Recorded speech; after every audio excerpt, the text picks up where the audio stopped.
All right. You can't see it, but I'm zooming in and out. Anyways, today is the 80th anniversary of the start of the Battle of Iwo Jima. Now, the Battle of Iwo Jima, or Iwo Jima, is a island in the Pacific Ocean, right? This was like 2 months, no, 3 months, around months before Germany surrendered, but like still. The Americans versus the Japanese. That's the whole point of Iwo Jima. It's like a Japanese homeland. Like they didn't just occupy it. That was their territory before the war. And so Iwo Jima, an island in the Pacific, was very crucial to gaining, as it was like a foothold to was a foothold to Okinawa. We could discuss that later. Anyways, the U.S. needed it. They needed to capture Iwo Jima, right? So what they did was on February 16th, they started a naval and air bombardment of the island because of 21,000 Japanese soldiers stationed and ready to defend the island at all costs. So the U.S. started bombarding and destroying like any defenses that the Japanese had, like for 3 days until February 19th when the landing forces were supposed to land. So at first the U.S. Marines landed on the beach at 8:59 exactly, 8:59 a.m. 1 minute before schedule, but it's just around a date, so it doesn't really matter. Basically 9. Anyways, they landed on the beach. The naval bombardment and air bombardment ceased. Well, it was 3 days, but a total of 13 hours out of those 3 days because of weather, and it was very severe weather that they couldn't destroy the Japanese. Now, the person in charge of the bombardment requested more days originally, but he was declined, and so they settled on 3. And it's really in the Marine Landing Force were really mad about the bombardment not having 10 days for extra support for them. Instead it was 3. And limited success, what can I say? So the Japanese defenses on the island were they were hiding in caves, pillboxes that were underground in hills because there was a volcano on the island. So volcanic terrain, I guess. They hid there was a whole giant underground tunnel system that ran through the entire island, especially the beaches that they were going to land on. The U.S. was going to land on. So they had tunnels, pillboxes, aka just bunkers, located inside hills. They had caves that they're hiding in, like I just said. They also had heavy artillery and mortars for cover fire. The Japanese did with their machine guns and just regular guns, to support them in defeating the Americans and pushing them back. So when the U.S. launched, the U.S. seized all operations of bombardment to send the troops in, the ground troops in. They were sent through LVTs, and Higgins boats from the actual D-Day. But a good I don't know, maybe more than 1,000, let's just say, for the first wave landed on the beach, right?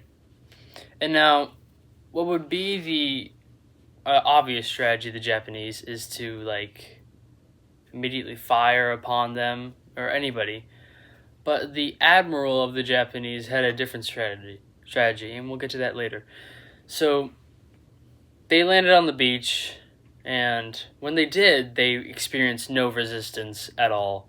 There was the Japanese didn't do anything, and all the troops thought that the previous naval bombardment of the Japanese from their forces actually worked, and so they signaled that the go-ahead for other landing craft to land on the beach eventually landing.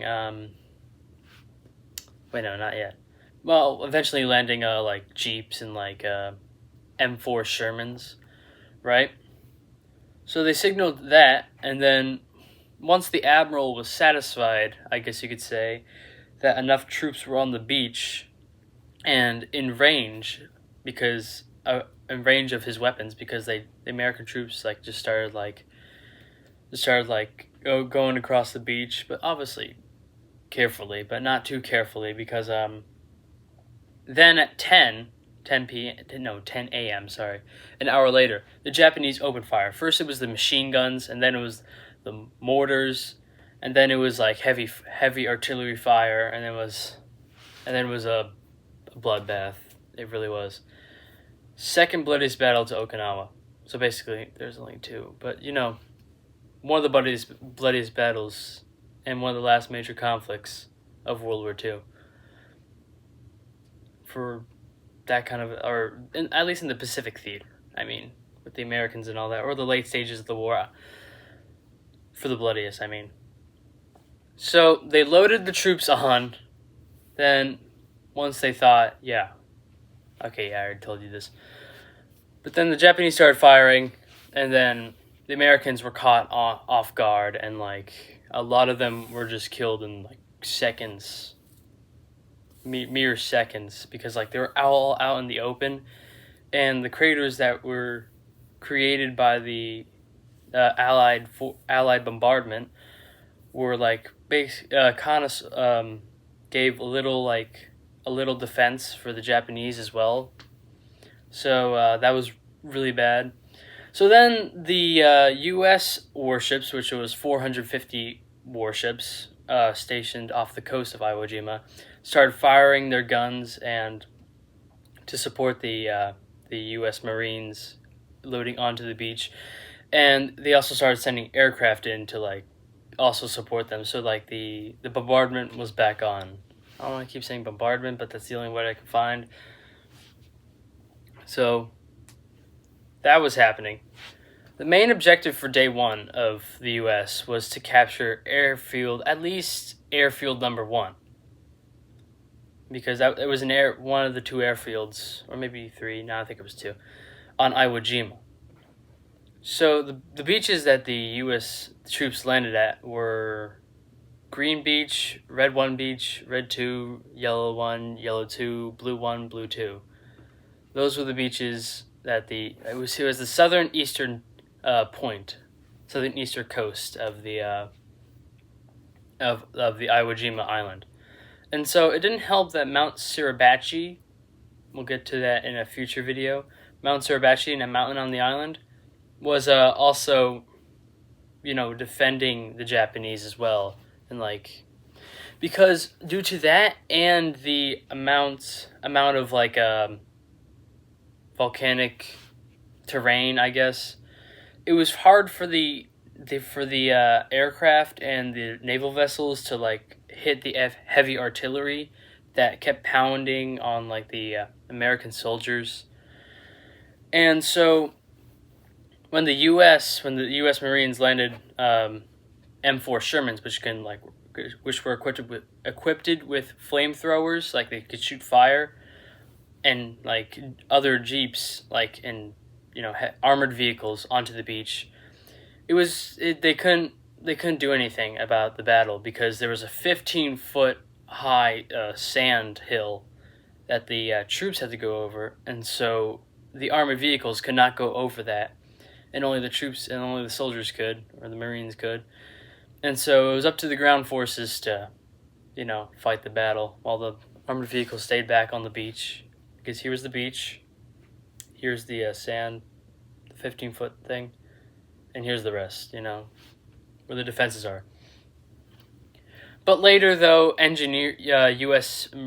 engineers painstakingly dug away through the 15-foot wall of sand for the armored vehicles to come in and support the ground troops.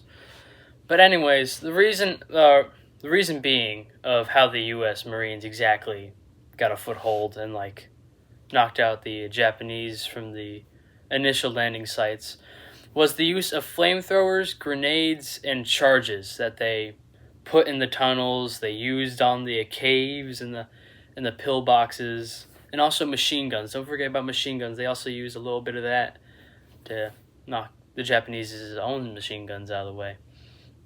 So, anyways, after that was said and done, at around 11:30 a.m., the U.S. Marines, a regiment of U.S. Marines, reached the southern tip of Airfield Number 1, and shortly after night had set, they took the base. Or maybe it was the early hours of February 20th. But anyways, though after the beach was secured and the tunnels were cleared and the pillboxes and the bunkers, it was very hard to witness with your own eyes. I don't know. It was very painstaking to hear the damage just from anywhere actually. Around 2,500 or 2,400 soldiers or Marines had been wounded, and an additional 548 Marines had been killed. Not in the battle, just in the initial landings, just in the first and second waves. That is more than most campaigns of the Pacific Theater, and we still had a whole island. There still was a whole island to go through, and we had that many wounded and dead.